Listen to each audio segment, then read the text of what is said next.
Hello everyone, welcome to our YouTube channel. दोस्तों, हम लोग यूपी पीजीटी 2016 केमिस्ट्री का पेपर कर रहे थे, जिसमें हम लोगों ने 90 क्वेश्चन कंप्लीट कर लिया था। आज हमें क्वेश्चन नंबर 91 से आगे चलना है, तो स्टार्ट करते हैं। लेकिन उससे पहले अगर आप चैनल पर नए हैं तो प्लीज़ चैनल को सब्सक्राइब कर लीजिए और वीडियो को लाइक कर दीजिए, शेयर कर दीजिए अपने दोस्तों के पास जो भी यूपी पीजीटी की प्रिपरेशन कर रहे हो और उनका सब्जेक्ट केमिस्ट्री हो। तो चलिए स्टार्ट करते हैं। क्वेश्चन नंबर 91 देखेंगे। क्वेश्चन नंबर 91 है, क्षार धातुओं के फ्लोराइडों की जालक ऊर्जा के घटने का सही क्रम क्या है। इंग्लिश में है, the correct order of decreasing lattice energy of alkali metal fluorides is.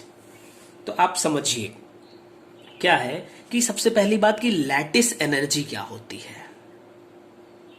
Lattice energy क्या होती है? तो लैटिस एनर्जी है क्या बेसिकली कि जो आयंस हैं, आयन जब आपस में ज्वाइंट होंगे, एक्यूमुलेट होंगे, तो लैटिस का फॉर्मेशन करते हैं। तो आयन के जो फ्री आयंस हैं उनके ज्वाइंट होकर 1 मोल लैटिस के फॉर्मेशन में जो एनर्जी लिबरेट होती है उसी को बोलते हैं lattice energy. Then what we can write if we want to write the amount of energy liberated when free ions join together to form 1 mole of lattice। ठीक है, इसको हम रिप्रेजेंट किससे करते हैं? डेल एच से हम एनर्जी को रिप्रेजेंट करते हैं, और यहाँ पे लैटिस एनर्जी है तो एल ई लिख देते हैं, तो हम इससे इसको रिप्रेजेंट कर देंगे। कोई दिक्कत नहीं ना। अब देखिए, ये मेनली 2 फैक्टर हम यहाँ पे देखेंगे इस क्वेश्चन के लिए। एक तो होता है साइज ऑफ एटम। तो साइज ऑफ एटम और लैटिस एनर्जी में जो रिलेशन होता है वो इनवर्सली प्रोपोर्शनल का होता है, यानी एक के बढ़ने पे दूसरा घट जाएगा। और दूसरा हम इसको लिख सकते हैं, दिख रहा होगा आप लोगों को, इंटर आयोनिक डिस्टेंस। तो इंटर आयोनिक डिस्टेंस का भी लैटिस एनर्जी के साथ में इनवर्सली प्रोपोर्शनल का रिलेशन होता है। अब देखिए, इसने कहा है एल्कली मेटल्स के फ्लोराइड। एल्कली मेटल्स यानी इसमें कौन कौन से आ जाएंगे? लिथियम आ जाएगा, सोडियम आ जाएगा, पोटेशियम आ जाएगा, रूबिडियम आ जाएगा एंड सीजियम आ जाएगा। ठीक है, सीजियम आ जाएगा। तो ये मेटल्स हो जाएंगे। अब इनके फ्लोराइड, अगर केवल फ्लोराइड की बात कर रहा है तो यानी एफ तो फिक्स हो गया। इसका मतलब हम लिख सकते हैं lithium fluoride, sodium fluoride, potassium fluoride, rubidium fluoride and caesium fluoride. अब देखिए, फ्लोराइड की साइज तो फिक्स है। इसका मतलब किसी एक एटम की साइज में कुछ चेंज हो रहा है। Lithium, sodium, potassium, rubidium, caesium, यानी साइज बढ़ रही है। तो चाहे आप एटम की साइज देख लो, चाहे यहाँ पे देख लो, एक की साइज बढ़ने से इनके बीच में यानी इंटर आयनिक डिस्टेंस जो है वो इंक्रीज कर रही है। तो इसका मतलब कि अगर ये हम कहें कि एल्कली मेटल्स के एटम की साइज का इंक्रीजिंग ऑर्डर है, तो लैटिस एनर्जी का ये डिक्रीजिंग ऑर्डर हो जाएगा। ठीक है, यानी कि डिक्रीज करती है। अब यहां से अगर आप देखिए तो ऑप्शन सी आपका सही होगा। तो उम्मीद है कि आपको ये क्वेश्चन अच्छे से समझ में आया होगा। चलिए नेक्स्ट क्वेश्चन पे चलते हैं। नेक्स्ट क्वेश्चन है क्वेश्चन नंबर 92। 92 क्वेश्चन है, निम्नलिखित अभिक्रिया क्रम में ए व बी है क्रमशः। In the following reaction sequence A and B are respectively. देखिए, आपको दिख रहा होगा यहाँ पे मैं फिलहाल लिख देता हूं, यहाँ पे इसने बनाया हुआ है और उसके बाद यहाँ पे लिखा HCl एंड देन ZnCl2 और यहाँ पे लिख दिया इसने A, आपको बताना है, और अगेन Cn माइनस, हीट किया इसको और यहाँ पे इसने ये छोड़ दिया एंड अगेन यहाँ पे कहा कि निकिल कैटालिस्ट हाइड्रोलिसिस करवाएंगे, बी प्रोडक्ट बनाएंगे। तो आपको ए और बी बताना है कि ए और बी क्या होगा। तो चलिए देखते हैं। इसका नाम क्या है? इसका नाम है टेट्राहाइड्रोफ्यूरान। ठीक है, क्या नाम है इसका? टेट्राहाइड्रोफ्यूरान। इसको हम THF बोलते हैं। जब हम इसका HCl और ZnCl2 से रिएक्शन करवाएंगे तो होगा क्या बेसिकली? देखिए यहाँ पे 1 2 3 4 कार्बन है और हर कार्बन पे 2 H जुड़ा हुआ है, यानी कि CH2 है यहाँ पे और ये 4 है।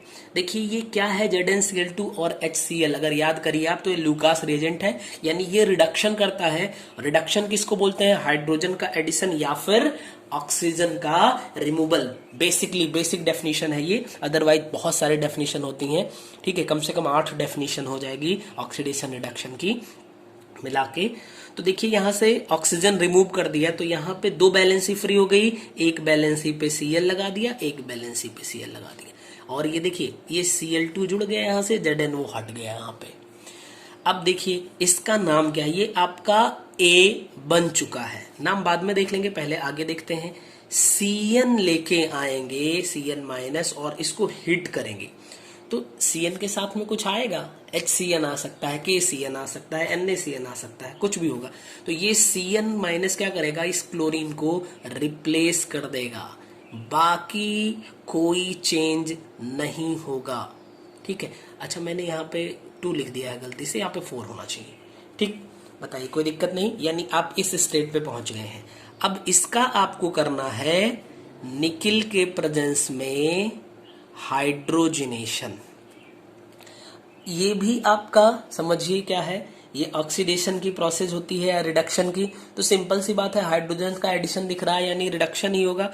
तो हाइड्रोजन यहाँ पे जुड़ेगा तो CH2 होल 4 तो है ही, यहाँ पे C के पास भी H जुड़ जाएगा और N पे भी H जुड़ेगा। यही काम या इधर भी होने वाला है। ठीक है, तो ये आपका प्रोडक्ट B का फॉर्मेशन हो गया। ये है प्रोडक्ट A। अब इसका नाम अगर देखिए तो अगर इसको आप पूरा इसकी चेन को ओपन कर लें तो आपको मिलेगा, किसी एक साइड से आप स्टार्ट कर सकते हैं नंबरिंग। तो अगर एक Cl 1 पोजीशन पे होगा तो दूसरा 4th पे होगा, यानी 1 4 2 बार क्लोरीन है तो डाई क्लोरो, 1 4 डाई क्लोरो, और फिर इसमें 4 कार्बन है तो इसको आप लिख सकते हैं ब्यूटेन। ये नाम हो जाएगा। यही काम यहाँ पे आइए तो यहाँ पे 4 और 2 6 कार्बन है, इसका मतलब आप लिख सकते हैं हेक्सा मेथिलीन, और फिर यहाँ पे 2 बार है मेथिलीन और डाई अमीन। इसका नाम होगा हेक्सा मेथिलीन डाई अमीन। अच्छा, इसमें A भी आपको पता चल गया, B भी आपको पता चल गया। इसके अकॉर्डिंग अगर आप देखिए तो आपका ऑप्शन B सही हो जाएगा। लेकिन मैं थोड़ा सा आपको रोकूंगा, हो सकता है ये पूरा रिएक्शन दे और यहां से खाली, ध्यान से सुनिएगा, यहां पे केवल वो क्या कर दे, ये जो निकिल के प्रेजेंस में हाइड्रोजनेशन करवाया है इसको चेंज कर दे और कह दे भैया हम एसिडिक हाइड्रोलिसिस करवाएंगे। इसका हम एसिडिक हाइड्रोलिसिस करवाने वाले हैं। अब बताइए प्रोडक्ट क्या होगा, तब क्या करेंगे? तो जो ये देखिए ध्यान से, यहां पे क्या हो रहा था? रिडक्शन हो रहा था, लेकिन एसिडिक हाइड्रोलिसिस का मतलब यहां पे हो गया ऑक्सीडेशन। तो जब ऑक्सीडेशन होगा तो ये N हटेगा यहाँ पे, और जो यानी Cn का COOH में कन्वर्जन हो जाएगा। तो CH2 whole 4 COOH and COOH। इसका क्या नाम है? इसका नाम है एडिपिक एसिड। इसका नाम है एडिपिक एसिड। तो यहां से आप देखिए केवल जो 3rd पोजीशन आई वहां से, यानी यहां से एक पोजीशन, एक बार स्टेप चला, दूसरा स्टेप, तीसरे स्टेप से हमारे पास 2 रास्ते हो सकते हैं और दोनों अलग अलग प्रोडक्ट देंगे। तो इस रिएक्शन में इसने ये पाथ पूछा, तो हम यहां तक गए। अगर मान लीजिए वही यहां पे कुछ करना है उसको, थोड़ी ना NiH2 की जगह पे वो कह देगा हम इसकी एसिड हाइड्रोलिसिस करवाएंगे, तो भैया आपको एडिपिक एसिड पे पहुंचा देगा। तो इसी से रिलेटेड था, तो आपको मैंने बताया। चलिए आगे चलते हैं। Next question, question number 93। Question number 93 है, निम्न में किस विलयन युग्म को मिलाकर एक अम्लीय बफर विलयन बनाया जा सकता है? इंग्लिश में सुनिएगा। An acidic buffer solution can be prepared by mixing which of the following pair of solutions. तो आप समझिए, वैसे आप जानते हैं बफर सॉल्यूशन किसे कहेंगे। बफर के टाइप में चलेंगे तो एक नेचुरल बफर या फिर न्यूट्रल बफर आप बोल सकते हैं, दोनों चीजें बोली जाती हैं। एक एसिडिक बफर, जनरल बफर भी उसको बोलते हैं हम, और एक एसिडिक बफर और एक बेसिक बफर आप कह सकते हैं। ठीक है, तो यहां पे बात हो रही है एसिडिक बफर की, सॉरी एसिडिक बफर की बात हो रही है। अब एसिडिक बफर होता कब है? जब एक वीक एसिड ले लिया जाए और इसी वीक एसिड का साल्ट ले लिया जाए, salt of that weak acid. ठीक, यानी कोई एक वीक एसिड ले लो और उसी वीक एसिड का कोई आप साल्ट ले लो, और इसका हम कह सकते हैं इस पूरे का सॉल्यूशन होना चाहिए। तो जो सॉल्यूशन बनेगा उसको हम बोलेंगे बफर सॉल्यूशन। अब जैसे आप देखिए, बीक एसिड का मतलब आपने ले लिया CH3COOH मान लीजिए, और इसी का साल्ट लेना है, यानी यहाँ पे हाइड्रोजन हटेगा CH3COO, अब यहाँ पे कुछ आना चाहिए, मान लीजिए हमने पोटेशियम कर दिया। ठीक है, तो ये हो जाएगा आपका एक एग्जाम्पल एसिडिक बफर का। ऐसे CH3COOH के साथ में आप CH3COONA कर सकते हैं, ये भी हो जाएगा आपका बीक एसिड है और साथ में इसी एसिड का साल्ट है। तो ऑप्शन में अगर आप देखिए तो CH3COONA एंड CH3COOH, ये वाला ही एग्जाम्पल आपका ऑप्शन बी में गिवन है, यही सही हो जाएगा। तो उम्मीद है कि आपको ये चीजें समझ में आई होंगी। बहुत ही आसान सा क्वेश्चन था ये। नेक्स्ट क्वेश्चन पे चलते हैं, क्वेश्चन नंबर 94। देखते हैं क्या है। क्वेश्चन नंबर 94 कह रहा है SO2 की डेल HF यानी हीट ऑफ फॉर्मेशन कह सकते हैं, ये -297.5 किलो जूल मोल इनवर्स है। तो 32 ग्राम SO2 के अपघटन की आवश्यक ऊर्जा है। Means del HF of SO2 is -297.5 kilo joule mole inverse. The energy required for decomposition of 32 gram of SO2 is. तो आप समझिए यानी सल्फर और ऑक्सीजन, यानी सल्फर जो होगा वो जब ऑक्सीजन से रिएक्शन किया तो किसका फॉर्मेशन हुआ? SO2 का फॉर्मेशन हुआ। और इस टाइम पे जो हीट ऑफ फॉर्मेशन आई वो गिवन है 297.5 किलो जूल मोल इनवर्स। बोलिए कोई दिक्कत नहीं ना इतने तक? अब कह रहा है अगर SO2 स्प्लिट हो जाए तो जस्ट वाइस वर्स कर दो, अगर SO2 स्प्लिट होगा तो S और O2 में होगा। तब पूछ रहा है कि हीट ऑफ डिसोसिएशन क्या होगा? हीट ऑफ डिसोसिएशन क्या होगा? तो फॉर्मेशन में इतनी एनर्जी रिलीज हुई थी, इसलिए यहां पे निगेटिव लगाया हुआ है, यानी रिलीज हो रही है। और यहां पे आपको स्प्लिट करना है यानी डिसोसिएट करना है तो एनर्जी प्रोवाइड करनी पड़ेगी, यहां पे एनर्जी पॉजिटिव हो जाएगी। तो आप देखो ध्यान से इस बात को समझिए कि यहाँ पे SO2 है और यहाँ भी SO2 है। तो जब SO2 ये बन रहा है तो इसका 32 हो जाएगा और एक ऑक्सीजन का 16, दो ऑक्सीजन का 16, यानी सब मिला के ये 64 ग्राम हो जाएगा। मैं बार बार ये इंक खत्म हो गई है, यही पेन उठा लेता हूं। 64 ग्राम, जस्ट वेट। अब ठीक है, पेन चेंज हो गई है। 64 ग्राम का फॉर्मेशन हुआ, यानी कि 64 ग्राम SO2 जब फॉर्म होती है, ध्यान से सुनिए, 64 ग्राम SO2 का जब फॉर्मेशन हो रहा है तो कितनी एनर्जी रिलीज हो रही है? 297.5 किलो जूल मोल इनवर्स। यानी कि बात तो वही हुई भैया कि अगर हम 64 ग्राम SO2 का डिसोसिएशन करें तो हमें इतनी एनर्जी देनी पड़ेगी, ठीक है ना। अब इसी को कहा है 34 पे कर दो, तो सॉरी 32 पे, तो इसका जस्ट हाफ कर दें। तो 32 ग्राम करने के लिए हमने क्या किया, 2 से भाग कर दिया। तो 32 ग्राम SO2 के फॉर्मेशन के लिए ये भी 2 से भाग हो जाएगा, तो 148.75 किलो जूल मोल इनवर्स हो जाएगा। यानी कि 32 ग्राम SO2 के डिसोसिएशन में 148.75 किलो जूल मोल, यहाँ पे मोल नहीं लिख सकते हम, सॉरी ये हम नहीं लिख सकते, इतना जूल एनर्जी रिलीज होगी। ठीक है, तो अब नेक्स्ट क्वेश्चन पे चला जाए। उम्मीद है आपको ये समझ में आया होगा, और ये आपका था ऑप्शन नंबर ए सही होगा। हाँ देखिए ध्यान से, क्योंकि इसने ऑप्शन ए में और ऑप्शन बी में वैल्यू तो सेम दी हुई है, बट एक जगह पॉजिटिव एक जगह निगेटिव, तो हम कौन सी लेंगे, क्योंकि यहाँ पे हमें एनर्जी देनी पड़ रही है इसलिए पॉजिटिव यहाँ पे लिखेंगे। चलिए क्वेश्चन नंबर 95 देखेंगे।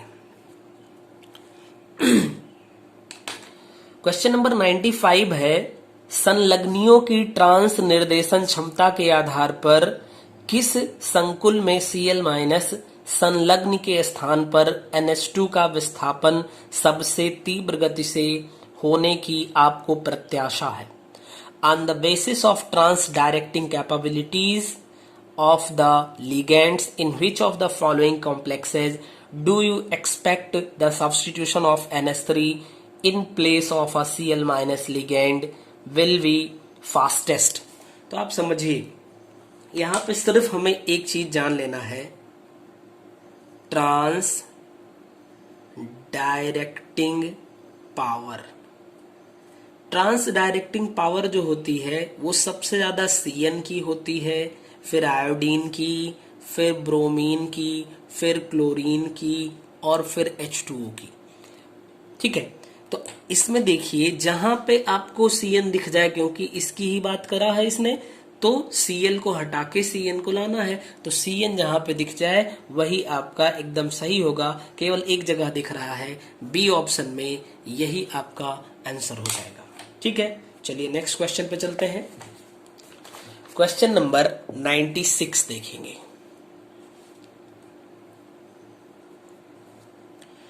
क्वेश्चन नंबर 96 है, उत्प्रेरक रासायनिक अभिक्रिया की गति को बढ़ाता है। A catalyst increases the rate of a chemical reaction by. तो आप समझिए, तो बहुत ही सिंपल सी बात है कि जो कैटालिस्ट होता है वो एक्टिवेशन एनर्जी को घटा देता है, जिसकी वजह से रेट ऑफ रिएक्शन बढ़ जाता है। ठीक है, तो हम यहां पे कह सकते हैं कि बाई डिक्रीजिंग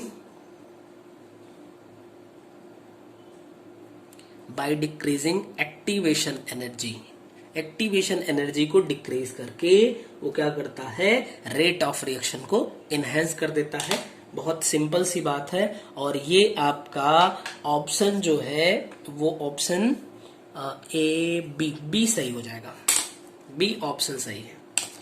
नेक्स्ट क्वेश्चन पे चलते हैं। Question number 97।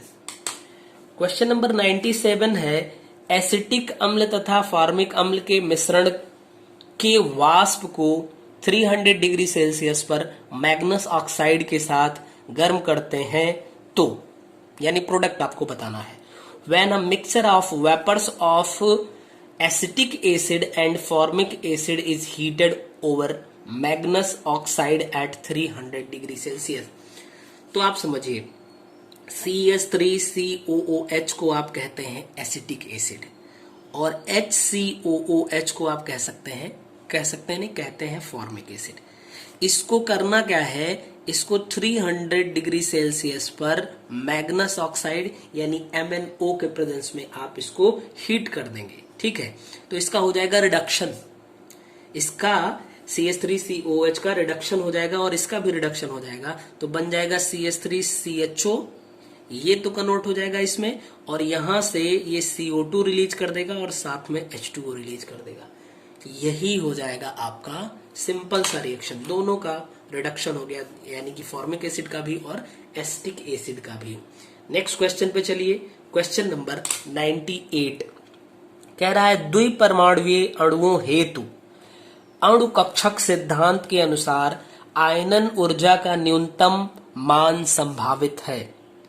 As per molecular orbital theory of bonding for diatomic molecules the smallest value of ionisation energy is expected for. अब देखिए यहाँ पे चार चीजें गिवन है, C2 गिवन है, N2 गिवन है, CO गिवन है एंड NO गिवन है। अब ध्यान से देखिए, एक बात होती है बॉन्ड ऑर्डर और एक होता है मैग्नेटिक करेक्टर। मैग्नेटिक करेक्टर, ठीक है, इसको समझिए आप। कार्बन और कार्बन यानी C2 है, तो यहां पे बॉन्ड ऑर्डर हम कैसे निकालेंगे? तो इसका बॉन्ड, इसका अगर आप इलेक्ट्रॉनिक कॉन्फ़िगरेशन देखिए तो 2p2 देखेंगे, तो एक कार्बन का 2p2, दूसरे का 2p2, यानी कि टोटल 2 + 2 4 इलेक्ट्रॉन हो जाएंगे। और पहले 6 इलेक्ट्रॉन बॉन्डिंग में जाते हैं, तब एंटी बॉन्डिंग में जाना शुरू होते हैं, यानी कि अभी तो 4 ही हैं, तो 4 का आधा कर देंगे तो 2 हो जाएगा यहाँ पे बॉन्ड ऑर्डर। यहाँ पे देखिए तो इसका 2p3 होता है, यानी 3 3 6, सारे के सारे बॉन्डिंग में ही आ जाएंगे, 6 का आधा 3 हो जाएगा। इसमें देखिए तो C के लिए तो 2p2 हो जाएगा और O के लिए जो होगा 2p4 हो जाएगा, यानी 4 इसके लिए, 2 इसके लिए 6, यानी कि यहाँ भी बॉन्ड ऑर्डर 3 ही आ जाएगा। यहाँ पे देखिए N का तो हो जाएगा 3 और O का हो जाएगा 4, यानी 4 3 7, 7 में से तो 6 बॉन्डिंग में रुक जाएंगे और 1 एंटी बॉन्डिंग में चला जाएगा। तो बॉन्डिंग यानी 6 में से एंटी बॉन्डिंग वाले 1 को हटा देंगे तो हो जाएगा 5, 5 का आधा करेंगे तो 2.5 निकल के आएगा बॉन्ड ऑर्डर। बॉन्ड ऑर्डर की हेल्प से भी हम कुछ चीजें डिफाइन करते हैं, इसलिए मैंने बॉन्ड ऑर्डर इजिली निकालना आपको बताया। मैग्नेटिक करेक्टर आप देखिए तो यहां पे आप देखिए 4 इलेक्ट्रॉन है इसमें, तो 4 के चारों हैं, ये सबसे नीचे लोवेस्ट एनर्जी लेवल में जाके और ये सब पेयर कर देंगे, यानी कि ये डायामैग्नेटिक नेचर का होगा। N2 भी डायामैग्नेटिक, इसमें भी डायामैग्नेटिक, बट NO जो है चूंकि एंटी बॉन्डिंग में एक अनपेयर्ड इलेक्ट्रॉन है, इसलिए ये क्या हो जाएगा, पैरामैग्नेटिक हो जाएगा। पैरामैग्नेटिक का मतलब हो गया इसके पास एक अनपेयर्ड इलेक्ट्रॉन है, वो भी कहां पे है, एंटी बॉन्डिंग में है, ठीक है। एंटी बॉन्डिंग की वैसे ही एनर्जी ज्यादा होती है, तो इसका मतलब इस इलेक्ट्रॉन को हम बहुत इजीली रिलीज कर सकते हैं। और अगर इसको इजीली रिलीज किया जा सकता है, मतलब कि ये कि हमें कम एनर्जी देनी पड़ेगी, तो हमारा सही आंसर हो जाएगा NO। NO से यानी NO मॉलिक्यूल की जो आयोनाइजेशन एनर्जी होगी वो सबसे लोवेस्ट होगी इन चारों मॉलिक्यूल्स में। एक बात और, इन दोनों को हम होमो एटॉमिक मॉलिक्यूल बोलेंगे और इन दोनों को हेट्रो एटॉमिक मॉलिक्यूल बोलेंगे, क्योंकि इसमें एक से ज्यादा टाइप के एटम्स हैं, इसलिए हम इसको हेट्रो एटॉमिक मॉलिक्यूल बोलेंगे। ठीक है, उम्मीद करते हैं आपको चीजें समझ आई होंगी। नेक्स्ट क्वेश्चन पे चलते हैं, क्वेश्चन नंबर 99 देखिएगा। क्वेश्चन नंबर 99 कह रहा है निम्नलिखित में अर्ध संश्लेषित बहुलक कौन है? Which of the following is a semi synthetic polymer? तो आप देखिए, पॉलीमर को एक कहा गया नेचुरल पॉलीमर, नेचुरल पॉलीमर यानी कि ऐसे पॉलीमर्स जो होते हैं जो नेचुरल सोर्स से ऑब्टेन हुए, उनको हम नेचुरल पॉलीमर्स बोलेंगे, जिसमें हम कह सकते हैं कि स्टार्च है, जिसमें कि सेलुलोज है, जिसमें कि प्रोटीन है, जिसमें कि न्यूक्लिक एसिड है, न्यूक्लिक एसिड है, ठीक है। ये सब नेचुरल पॉलीमर्स हो जाएंगे। और भी हो सकते हैं, जैसे कि सिल्क कह सकते हैं आप, या फिर नेचुरल रबर कह सकते हैं, ठीक है, ETC। इन सबको देखिए मोस्टली क्या है कि ये किसी न किसी लिविंग बीइंग से ऑब्टेन हो रहे हैं, इसीलिए इसको बायो पॉलीमर भी बोला जाता है। बायोपॉलीमर्स भी हम बोलते हैं नेचुरल पॉलीमर्स को।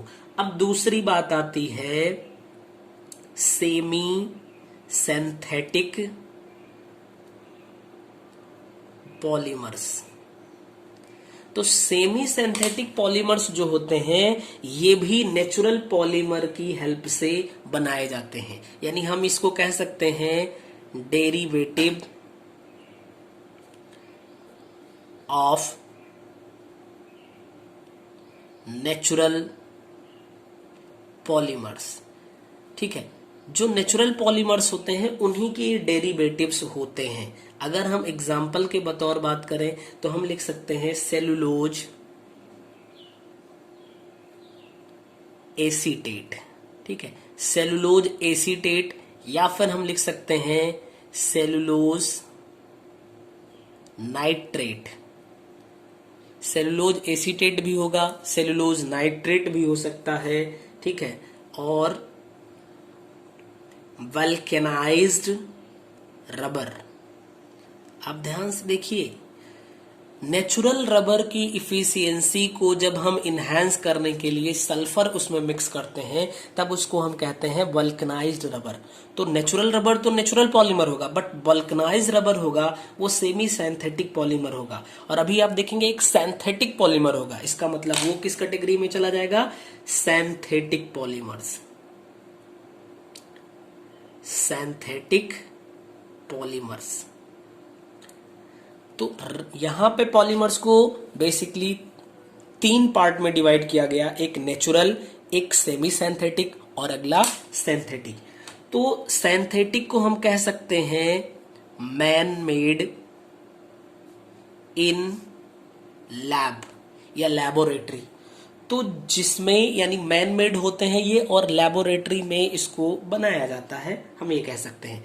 यहां पे जितने भी एग्जाम्पल बचे सब आप लिख सकते हैं, बहुत ढेर सारे हो सकते हैं, जैसे कि रेयान हो सकता है, पॉलीथीन हो सकता है, टेफ्लॉन हो सकता है, पॉलीस्टर हो सकता है, बैकेलाइट हो सकता है, बैकेलाइट, या फिर सिंथेटिक रबर हो सकता है, और ऐसे ही बहुत ढेर सारे सिंथेटिक, यानी सबसे ज्यादा सिंथेटिक पॉलीमर्स ही अवेलेबल होते हैं। अब इसमें देखिए, इसमें कहा रेशम, रेशम यानी कि सिल्क, तो आपका ये नेचुरल पॉलीमर की कैटेगरी में चला जाएगा, आपको दिख रहा होगा। ठीक है, ये देखिए सिल्क। दूसरा है लकड़ी, तो लकड़ी तो पॉलीमर की कैटेगरी में दिख नहीं रही है, फिर भी लकड़ी जो है वो नेचुरल होती है। थर्ड आ गया रेयन, रेयन को देखिए आपने यहाँ पे रखा है सिंथेटिक पॉलीमर्स की कैटेगरी में। नेक्स्ट है प्राकृतिक रबर, यानी कि नेचुरल रबर जिसको कहते हैं, ये आपका नेचुरल में हो जाएगा। तो यहाँ पे तो सारी चीजें सिंथेटिक हो जाएंगी, इसलिए लेकिन सेमी सिंथेटिक पूछा हुआ है। अच्छा, मैंने गड़बड़ कर दिया है, ये रेयन जो होगा ये सिंथेटिक नहीं होता है, ये आपका रेयन जो होगा ये सेमी सिंथेटिक की कैटेगरी में आता है, और यही आपका सही आंसर होगा, यानी कि रेयन। ऑप्शन सी आपका सही आंसर बनेगा। रेयन यहाँ पे नहीं होता है, यहाँ पे और हो सकते हैं, टेरिलीन हो सकता है, डेक्रॉन हो सकता है, रेयन यहाँ पे जाएगा। ठीक है, तो उम्मीद है कि आपको ये 99 क्वेश्चन समझ में आया होगा। चलिए नेक्स्ट क्वेश्चन पे चलते हैं। क्वेश्चन नंबर 100, निम्न 0.1 m विलयनों में किसका क्वथनांक सबसे अधिक होगा? Which of the following 0.1 m, m for molar solutions will show the highest boiling point? इसमें एक है पोटेशियम सल्फेट, ये है question number 100। Potassium sulphate means K2SO4। दूसरा है पोटेशियम नाइट्रेट यानी KNO3। थर्ड है potassium chloride means KCl, and fourth is urea, urea means की NH2CO NH2। ठीक है, इसको आप कह सकते हैं, कहते हैं यूरिया।